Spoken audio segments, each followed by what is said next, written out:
Hi friends, welcome to More Than Somm. My name is Kat Thomas and we are still in our Down Under series.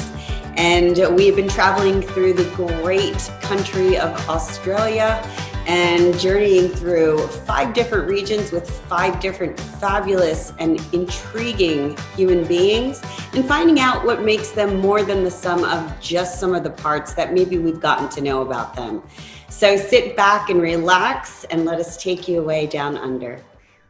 Welcome to More Than Somm. My name is Kat Thomas, and in collaboration with Summation Live on Instagram, today I have the most fun, pleasure, and privilege of introducing you to Mr. Tim Wildman. And I think his last name gives a little indication of some of the things that we'll find out today on More Than Somm Down Under. Tim is a master of wine. He has his own Tim Wildman Wines company. He hosts a really phenomenal tour of the great Down under James Busby Travel. And there's a few other little things that I'm going to dig in and let him share with us so we can discover that today. And he'll be joining us in just a moment. Hi, everybody. Welcome back to More Than Somm Down Under. So today, as I was saying, we have a truly badass individual that I had a lot of fun traveling through the Down Under with. But I'm going to let him tell you everything that he wants to about himself. He's really so fresh and so clean and very exciting. And victory and defeat are determinable by our attention to the details. And Tim Wildman has shown that he can be subversive, but definitely not single-minded, to achieve all of the victories that he has. So we're going to take a fresh look into the world of Tim Wildman and his even fresher wines and see just what makes him more than somm. So you have some cool little songs that are attached to your wines, and since there's some copyright laws, I'm going to have to sing them while we introduce you a little bit here. My pet nat brings all the boys to the yard. Hey, so I'll let you guys fill in the rest there.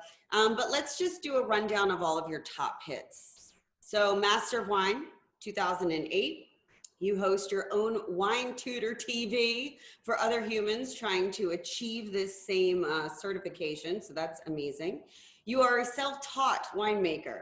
Yep, and a palm to boot, but we'll get into what a palm is. You have your Wildman Wines. You are father and heavy petter to Astro Bunny and Piggy Pop pet nats, and you're on your 7th vintage. You are the largest importer of pet nats to the UK. That's pretty awesome. You're a kick-ass guide to some of the most amazing places. No joke, and I can attest to this because I was there with him on your James Busby Travel, which you kicked off in 2010, and we'll get into that. And not only all of those great hits, you're a great human, and you share your passion and your freshness and your fabulousness with the rest of the world by supporting the Australian wine community. So we're going to do a few icebreakers so everyone can get to know Mr. Tim Wildman in a different way, maybe.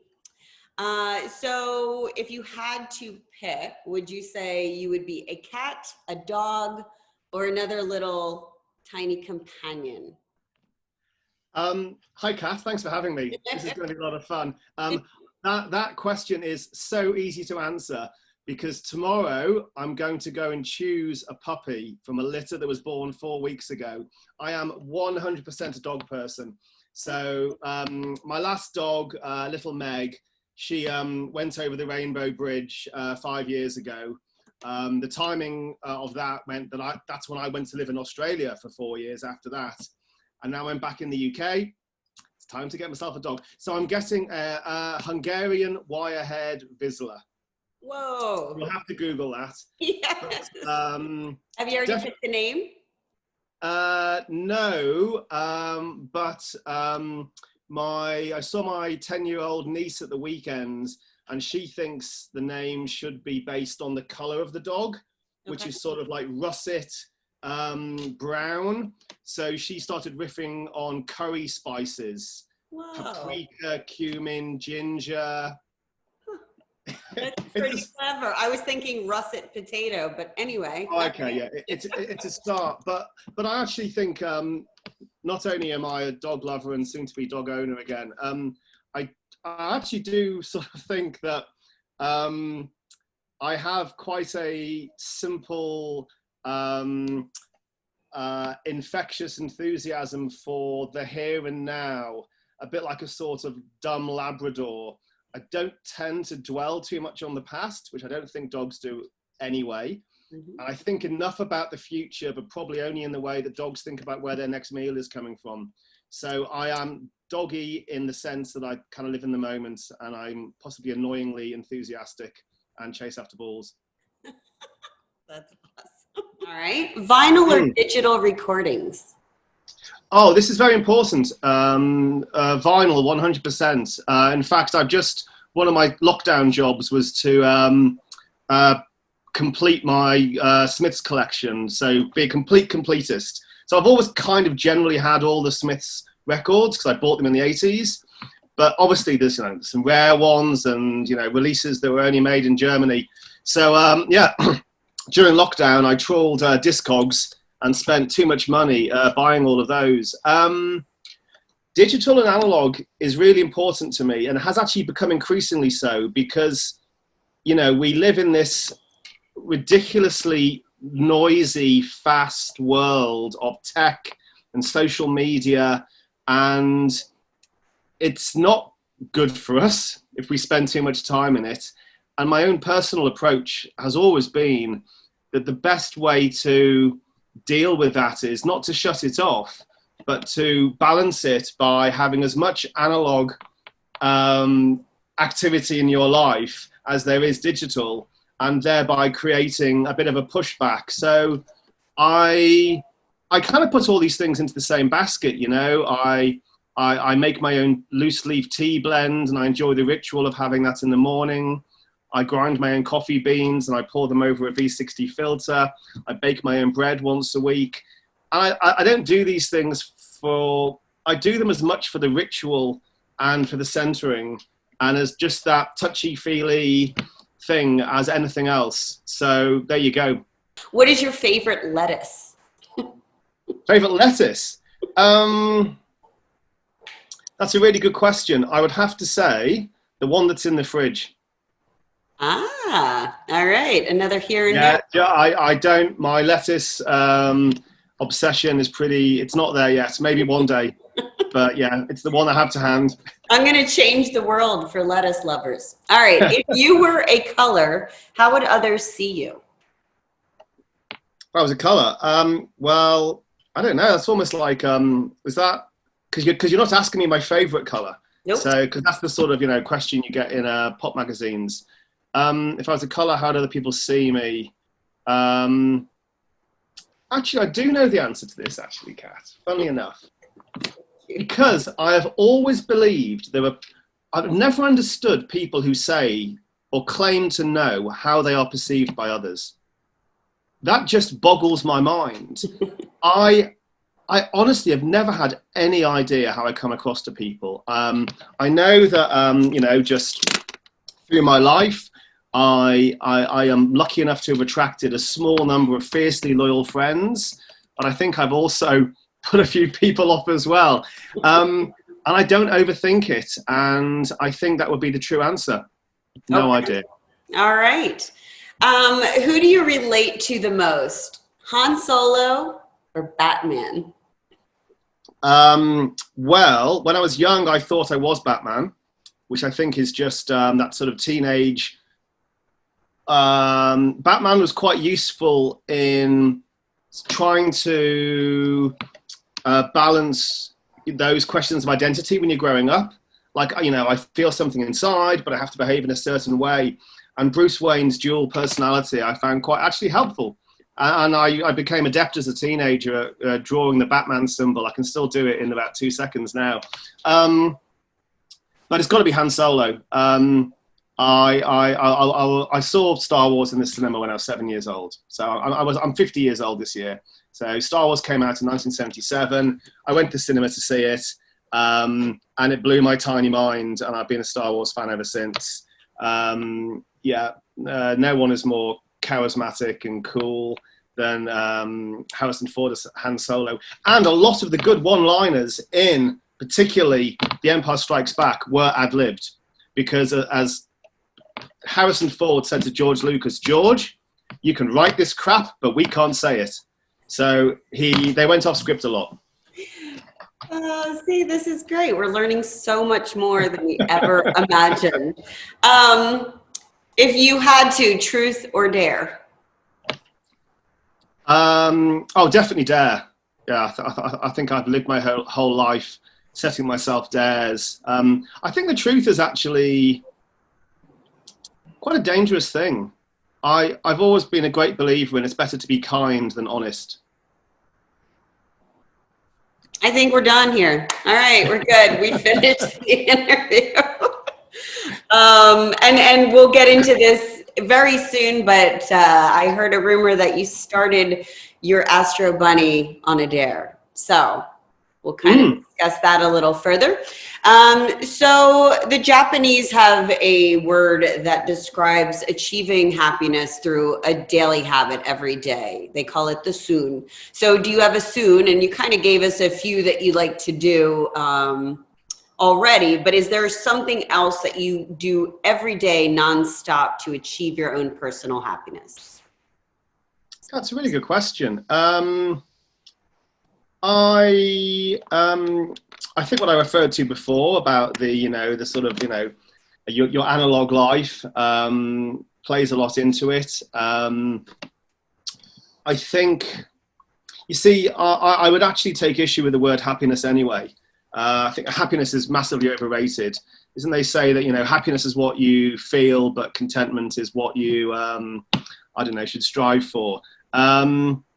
I was reading something at the weekend. It was a review of a book that's just come out called Head, Hand and Heart by an academic. Very interesting, talking about how in the last 50 years we've, as a Western society, over-promoted the idea of the head, the intellectual, the person with the university degree and the qualification and the big job title, over the people who do things with their hands, the manual workers, and people who are led by their hearts, the carers and the nurses and the doctors. But there was a really interesting reference in the article, and it said, you have your resume virtues. So resume, is that what you call a job application, a CV? Yeah. Mm-hmm. And you have your eulogy virtues. So your resume virtues are what you write when you apply for a job, and they're all your achievements. And your eulogy virtues are what people say about you at your funeral. And I think I've always had a very healthy awareness of the difference between the two, even if it was only, I think, unconscious when I was younger. And yeah, I don't think there's any one thing that I do every day, but I think I was lucky enough to have a bit of an epiphany when I was young that money didn't buy you happiness. And I think I've always somehow tended to focus on developing or admiring or being inspired by people's eulogy virtues than their resume virtues. If that makes any sense at all. It is. It's beautiful. So your soon is waking up and being alive. That's what I would see, which is awesome. So what is a favorite landmark or natural habitat that you've been to on this planet of ours? It can be anywhere. Oh, well, I go there once a month.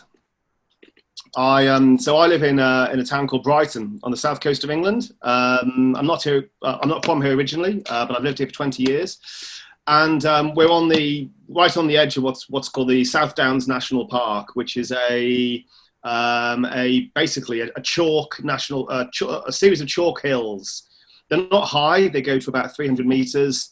They're very distinctive, very rolling, and in fact, the fact that we have this chalk landscape in the southeast of England is why there are increasingly more and more vineyards being planted with the champagne varieties. So I can sense when I need to get out into nature. Like everyone, you can be really busy and you can, be sucked into doing 10 hours of emails every day. And then, you know, if you're not careful, you're, you know, on Instagram, stroking the glass hamster too much. And I just get a sense of when I need to go for a walk. And there's a walk I do, which takes me about 18 miles. And it goes over the South Downs. And you get up to some elevated heights. And sometimes I do it when I feel that I need to just think about the future. I could be at a crossroads in my life or unsure about something. And I think a lot of people find this, that they can actually only really think when they're moving. Mm-hmm. So a 6-hour walk is really good for that. But you know what? Sometimes I just do the walk and I don't have a single bright idea. And at the end of it, I couldn't tell you a single thing I thought about. It's just movement. But yeah, the views from up there are pretty good. And that's my current, I guess, favorite place because it's where I can get to. Awesome. You've been known to say 99% of people really don't care about wine and 1% care too much. So what percentage would you be in? Yeah, well, I mean, that's the quote on my own, one of my websites. I'm the 1%.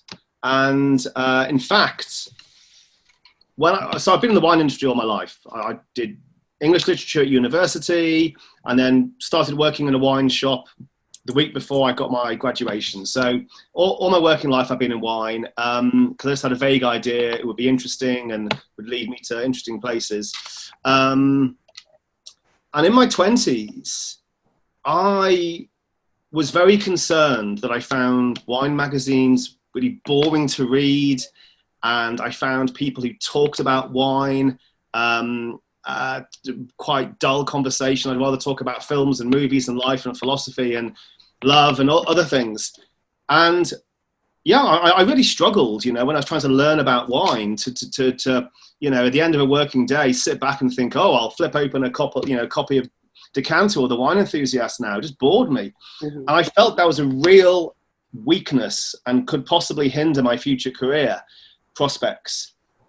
Then I think through my 30s, when I just kind of like, you know, added on all the knowledge just through the formal education of the WSET diploma and the MW exam and travel and quite varied and interesting jobs. As I sort of moved towards becoming self-employed, which I did when I was 40, I actually realized that it wasn't a hindrance not to be interested in the geeky technical aspects of wine. I was always much more interested in people, places, travel, the commerce side of it. And that's eventually what led to everything I've done. I you know, apart from the areas of wine I've directly worked in, and the regions I've bought and sold and traded and lived in and made, my knowledge of wine is terrible because I don't read about it. Oh, it's awesome. Okay, so with that, let's get into what it is that you do know about wine by starting off with being a POM, P-O-M, and how that fits into your world of being a winemaker. Sure. So if you want to explain to the rest of us humans, what is a POM? So POM is simply what the Australians call the English. So the two countries have a very close cultural affiliation. Obviously, it was the settlers from the UK that the first European settlers in Australia to discover the continent where the indigenous population had been living for so long. It's incredible, actually. Archaeology is now pushing the date that Aboriginal indigenous Australians have been on that continent upward of 60,000 years, which actually makes them the by quite a long way the oldest still existing continuous civilization in the world. But in very recent history, the Europeans arrived and they were mainly English. So Australia and England has a long association, and it's a bit of a love-hate. So POM is a sort of, I suppose, fond reference for English people. My connection to the country is that when I was 18, I took a year off before going to university. We call it a gap year over here. And I went traveling, and I went to Australia for 6 months. Didn't drink a single drop of wine, I don't think, until my last week. I just drank beer. I was 18. I didn't care about wine. But I hitchhiked around the whole country. I got around the whole continent on my thumb. And the circumference of Australia is 10,000 miles. So the circumference of the Australian continent is the same distance as the UK to Australia in a straight line. It's massive. People don't realise because it kind of sits there at the bottom of the globe, foreshortened. You know, it is a country with the landmass of the United States, but the population of Los Angeles. So it's a pretty sparsely populated country. And I fell in love with the people and the landscape. And the wine came later. I then, my first job was with a company called Oddbins in the UK. They were very much a pioneer of Australian wine. So the first, you know, Jacob's Creek in 1986 was imported by Oddbins. So I had a bit of a specialization in Australian wine, or exposure to it in my 20s. And then when I got out of that company, my first job in the sort of wider world of wholesale was actually with a family wine merchant in the north of England. And they just set up a specialist import agency, specializing in cool climate Australian wine. This was back in the early 2000s. And my job was to basically develop that in the south of England. So all of a sudden, in my early 30s, I was going to Australia again on, you know, sort of trips with clients and to learn about the producers. And that's eventually led to me joining a company called Le Cave de Perenne in the mid-2000s, which is the UK's largest, most pioneering, if we can call it, natural wine company. And yeah, so then basically around that time as well, I did my dissertation for my Master of Wine Studies, and that was on Australia because it was my specialization. And then I became the Australian buyer for Le Cave de Perenne. So that was it really. By a series of small steps, Australia became my professional speciality.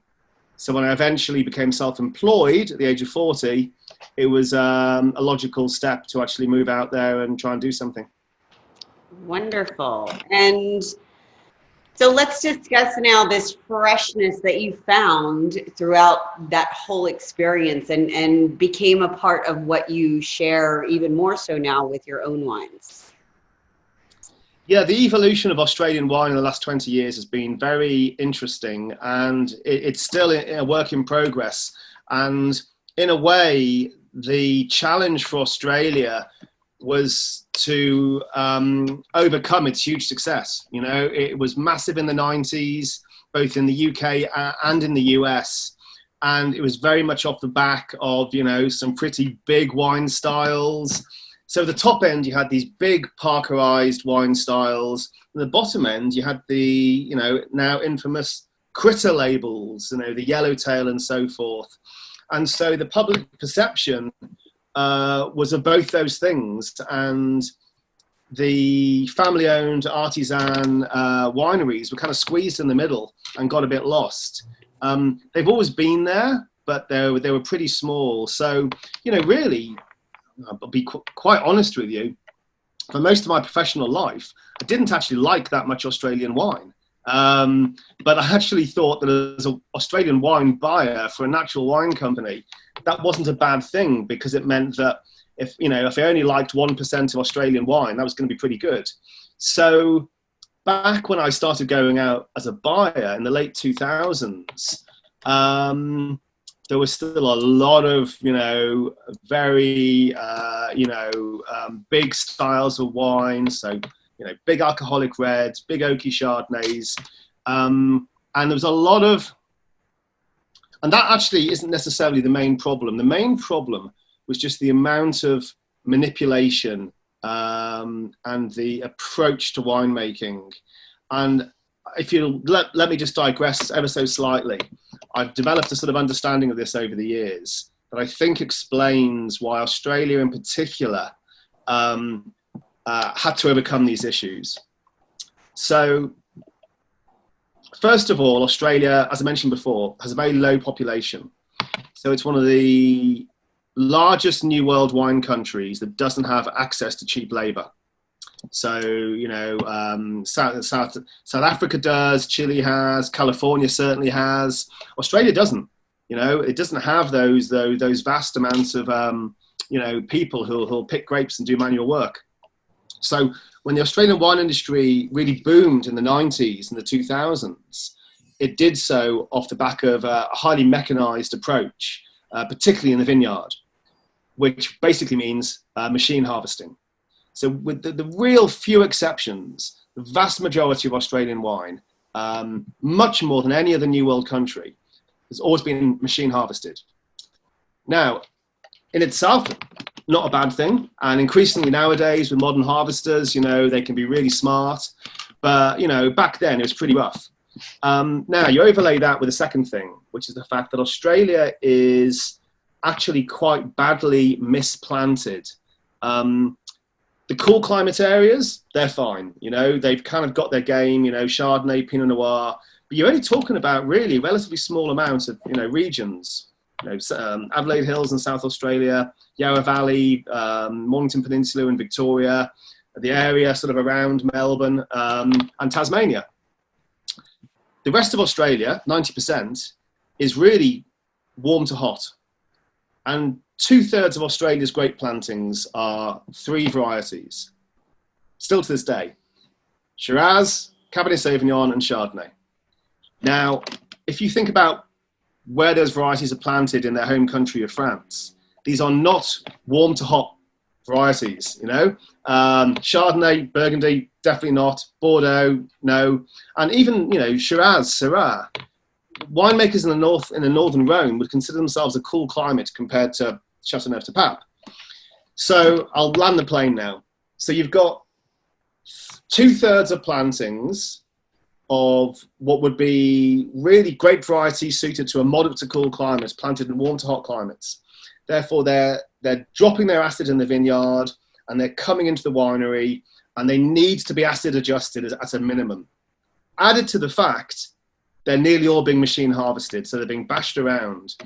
So this is my own personal theory, by the way. There's at least one, if not 2 generations of Australian winemakers that grew up thinking that grapes were a problem that had to be fixed, and that was their job as winemakers. And that is a fundamentally different headspace to be coming from than in a European region where centuries of trial and error have given you the right grape for the right climate. So the fruit, as long as it's looked after, comes in a healthy manner, and you just have faith in the fruit. So that is a very long way of saying that the winemakers I discovered in the late 2000s, I ended up buying for this company, there was a very common theme amongst all of them. And I'm talking about people like Luke Lambert in the Yarra Valley, Bill Downey in Gippsland. On your shirt. Tarasakota in South Australia. Yeah, all of these people always seem to say that their journey was they had to unlearn what they were taught. I mean, some of them didn't even complete their studies, and some of them are self-taught. So it's hard to imagine the cultural weight of expectation and travel that dominated the Australian wine industry back then, and to an extent still does. And to make interesting, thoughtful, sensitive, fresh, drinkable, delicious, low addition wine meant you had to swim against that tide. Mm-hmm. And you did it yourself as well. And you are self-taught. So you did everything that you were promoting and enjoying and found in that 1%, and you decided to also then take that and run with it. So can you give us a little bit about the Astro Bunny and the Piggy Pop, because I know we don't want to keep you too much longer. I mean, I personally do, but I definitely want people to understand and hear what it is that you've also accomplished in Australia with that 1% idea. Yeah, sure. Well, you know, it's often easy with hindsight to pretend you're really smart. And I could tell you a story, Kat, about how I'm the smartest guy and I had all these great plans. It just wasn't like that. I'd always wanted to spend a summer in Australia, which means avoiding the winter in England. And I got the opportunity when, as I said, when I turned 40, I became self-employed. At the time, all I had really going on was the James Busby Travel trips, but they were only once a year and they aren't really something that earns me money. But Australia was the draw. So I went out there in September 2013, really without a plan. I had some skills around wine tourism and wine travel. So I set up a small sort of high-end one-day wine tourism business called Vineyard Safaris, which was great. And I ran it for a few years. I closed it years ago. But that was it. But I was living in McLaren Vale, which was my dream. Australia's got 65 wine regions. Shiraz is the only variety grown in all 65. The McLaren Vale is the only wine region where you can drink Shiraz on the beach with your toes in the water and you can virtually pick the grapes off the vineyard behind you. It is beautiful. So I was in McLaren Vale and I was just talking to friends actually. Jock and Louise at Battle of Bosworth. It was Christmas, we were having drinks and, you know, Jock was moaning about, you know, I don't know, irrigation and dams and weather and, you know, whatever grape farmers moan about. And I just sort of said my usual, oh, you know, come on, making wine, how hard can it be? And that was it. I'd shot my mouth off and they said, well, go on, then do it. You're here. So there's your chair. I had done a couple of vintages, you know, in my 30s, but just the usual sort of cellar rat, getting experience, you know. And that is very, very different to picking a ton of fruit and making wine. So the story goes that I'd been working for this natural wine importer in the UK and I loved Pet Nat. You know, we used to see it from the Loire, a bit from Italy. And whenever the Australian winemakers used to come to London, we'd take them to a restaurant called Terroir that the company owned. And if you really wanted to show them something that you knew would just fry their brain, it was Pet Nat, because they would never have seen it. So I love Pet Nat, the style. At the time, so this was vintage 2014 in Australia, there were literally 6 producers making Pet Nat in Australia. And of those 6, probably only 2 knew what they were doing. Now also, there's a second side to this story. On the previous year's James Busby travel trip, we'd had Pascaline Lepeltier come. And she'd been talking to Pete Fraser from Yangara over dinner in the Victory Hotel. And she'd been telling him about this thing called Pet Nat. And Pete was like, never heard of it, you know? So Yangara is the company the Jackson Family Wine own in Australia. They just added Giant Steps, actually, so they got 2. So after that trip, Pete's head was full of these ideas of this thing called Pet Nat. I wanted to make a Pet Nat. I could buy fruit, but I had no winery. And Pete had a winery, but knew nothing about Pet Nat. And I was probably that, you know, one-eyed man in the land of the blind, you know. I knew a bit about Pet Nat, but I certainly knew more than almost anyone else in Australia. So that was it. That was the plan.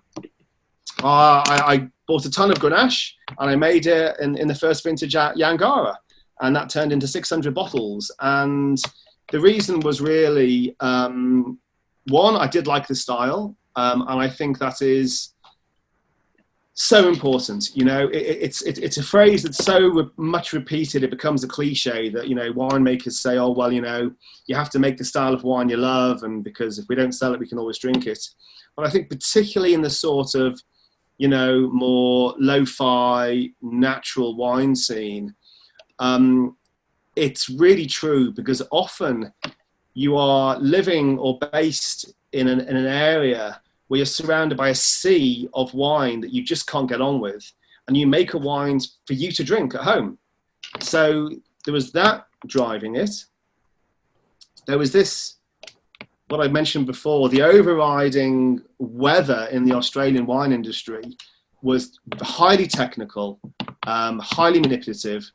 And back in the late 2000s, there were people in the industry literally saying, it's not undesirable to make a zero sulfur wine. It's impossible to make a zero sulfur wine. And I kind of just in a mischievous way, just wanted to prove them wrong, and pet nat is the way to do that, because you have, as long as you get the fruit fermenting quickly enough, the carbon dioxide is there, and then you bottle it before it finishes fermenting. So it's always protected by CO2. So it's the one wine style where you can, with a certain degree of safety, work without any sulfur at all. So they were really the two reasons why I chose to make pet nat. It was that I knew a bit about it from Europe. I loved it. And I really, in a way, had a point to prove. So yeah, that was 2014. I made a ton. Next year, doubled it. Next year, doubled it. I was bouncing around different friends, wineries, anyone who'd give me space. 1 year, I literally had a Palicon 1,000-litre plastic fermenting tank of the wine. And my friend said, well, our own fruit's coming into the winery now. You can't be here. So I put it on a trailer and I moved it to another winery. I moved the still fermenting wine. And there was all sorts of challenges and mistakes, and I got a lot of stuff wrong. But when you're working with at a small scale and you're selling to a local domestic market, you can fix things, you can explain to people. So the wine, in a way, grew up like that. And then after about 4 years, I decided, it was time to export. I wanted to move back to the UK on a more full-time basis. So you can't, just go to Sydney and sell the wine to restaurants for a month, as I had done originally. So overnight, from the 17 vintage to the 18 vintage, I tripled production. Because when you start selling through distributors, you obviously give away a lot of margin. And therefore, to offset that, I had to increase production. So I jumped from about 4,000 bottles, which I'd grown up, organically just grown to 13,000 bottles. And since then, it's crept up every year. And in the vintage I just made, 2020, it was about 18,000 bottles. Wow. So that definitely puts me at the larger end of the pet nat scene, and it's been a very slow process, but very satisfying, and particularly getting the wine out to export markets has been an amazing experience. That's great. Well, thank you for sharing, and I'll add all of the information for those watching about these two wines. And then I am so grateful for the time that you were able to share with us, Tim. But I have one last question, and then you can go and enjoy your loose leaf teas and all the great things that you have. So you have one glass of wine in only 10 minutes. I shouldn't say only, but you have 10 minutes to share it with one other person. Who would it be, and what is the wine? Oh, wow. Well, choosing the person would probably be, you're at risk of upsetting the people you don't choose. The wine could be quite easy, actually, because, you know what it's like. You're in the wine industry. People are always asking you, what's your favorite wine and everything. And it's really impossible to say, well, for me anyway, because my answer would always be the next one. I just think I'm not really big on food and wine matching. I'm much more a wine and mood matching, wine and person matching. I think in the wine industry, if we're honest to ourselves, this is what we do. I've got a friend I went to see last month, and because 20 years ago I worked for an importer that at the time had the agency for View Telegraph, I would buy him a case of View Telegraph every year, or he'd buy it off me at a good rate, and I'd put a case aside, and that just became our wine. So whenever I see Stuart, we drink View Telegraph, and he lost his dad recently, and I had my one last bottle of 2001 View Telegraph from that era left. So when I went to see him, of course, that's what I took. And it had nothing to do with what we were eating that night or what the temperature was outside. It was midsummer. It didn't matter. You know, we had chicken and it was midsummer, but we're still going to drink that big, mature Chateauneuf de Pape because that's what I drink with Stuart. So, yeah, thinking about the wine I would drink is almost inescapable with the person. So, yeah, I suppose one follows the other. You see, I've managed to answer all your questions so far, Kat, but that one stumped me a bit. I've only ever had 2 wines that I felt were beyond the normal sensory experience of wine. I'll mention 3. The 2 first very quickly. I had a 1998 Monfortino Barolo and a 2002 Clos de Grasse champagne from Philippinat. And both those wines were so young at the time and so tightly wound that they literally failed to land on your palate. And it's a sensation I've never had apart from with those 2 wines. The wine literally hovered above the palate and refused to give up its flavor molecules or whatever. Like, this is just insane. And then as you sat with a bottle, the flavors finally just kind of started to land and then would maybe just go a bit down the back of your palate. But they were 2 very interesting wines because they were sensorially so memorable and unique. But I'll give you I'll give you one wine. Interesting. And then I'll come to a person. I struggled with natural wine for a long time. Like a lot of people do, you know? What's this stuff, you know? It's cloudy, smells weird, good grief, you know? Some of it can be faulty. But I found myself working for a company that specialized in it, and it was a bit embarrassing, you know? And I reckon for a year, I struggled with all these wines, you know? This was the mid-2000s. All the stuff I was tasting from the Loire and the south of France. And, you know, I was going to La Dive in February, and I couldn't get my head around these wines. And I think particularly because you're often tasting them in a sort of formal setting. You're standing up, the winemaker's there. So I had an epiphany bottle.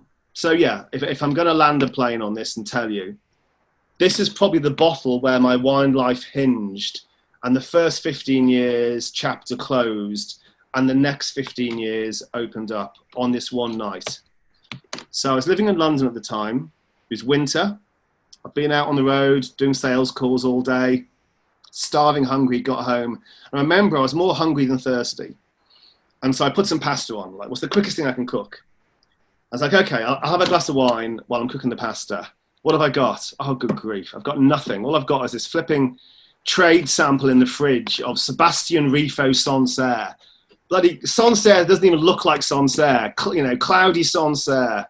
Oh, well, you know, it's the wine I've got to hand. So I opened it, had a glass. I finished the bottle before the pasta was ready. I ate the wine, and that was the sensation. It was as if my body recognized something nutritious in the wine, something alive. And because I was so hungry, and this is the important thing, I was really hungry, I wasn't thirsty. I just inhaled the wine, and my gut got involved. And this is an epiphany that once you've had it, there was no turning back. And I've had these conversations with people in the natural wine scene, from Alice Firing to Isabelle Leguin over the years, and this all resonates with them. They all kind of go, yeah, I had that moment. Because we're taught with wine to, you know, look at it, you know, is it clear, is it, you know, good color with our eyes. We're taught to smell it, identify all the nuances of flavor. Then we taste it with our mouth, maybe think about it with our brain. All these activities are above the neck, yeah? If you're really lucky, you know, with a really great Pinot, you may get a little flutter of the heart. But that's it, it's all above the neck.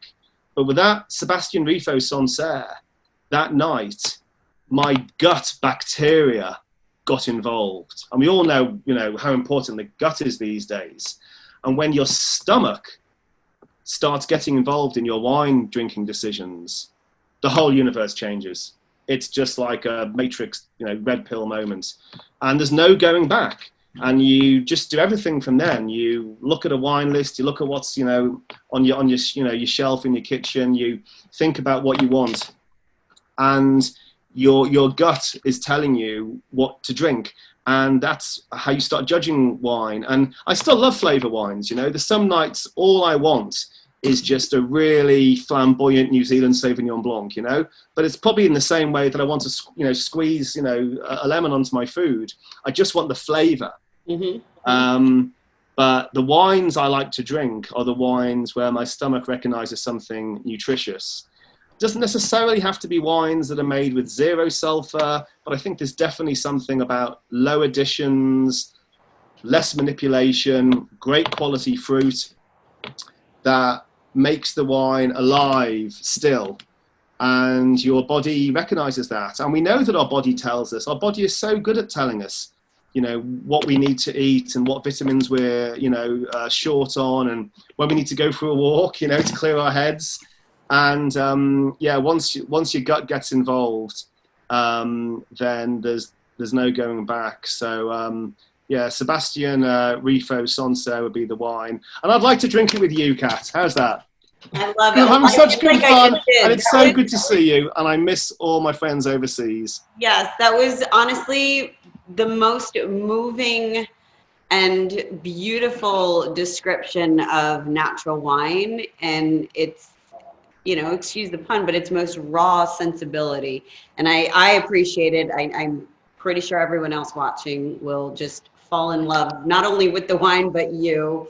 And I can only say again and again, thank you so much. I appreciate all of your time and your energy and your passion and the exuberance that you share with our planet, because it's felt and appreciated.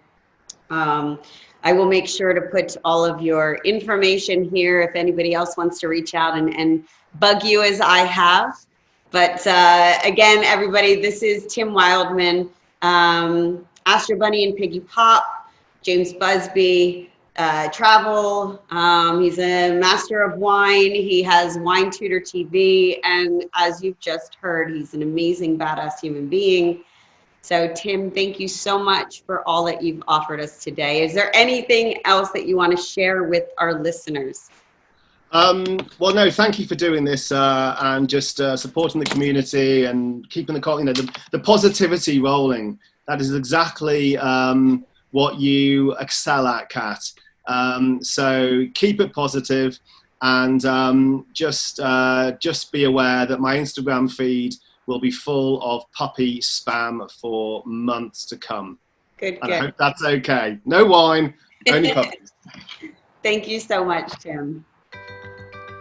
Thanks. Friends, thank you so much for staying with us today on More Than Somm. Again, my name's Kat Thomas, and we had that just moving and inspiring experience with Tim Wildman of Wildman Wines and Astro Bunny and Piggy Pop at Nats, made out of Australia. And Tim just brought me to this beautiful space, and I hope he did that for you as well. You'll see at the end of this video links to his sites and his social media profiles, and you can go bug him for a few more little tidbits here and there. But cheers to you all. Namaste. Enjoy your special times, and I'll talk to you next week on More Than Somm. Thank you to Sommation Live for all of the love and support.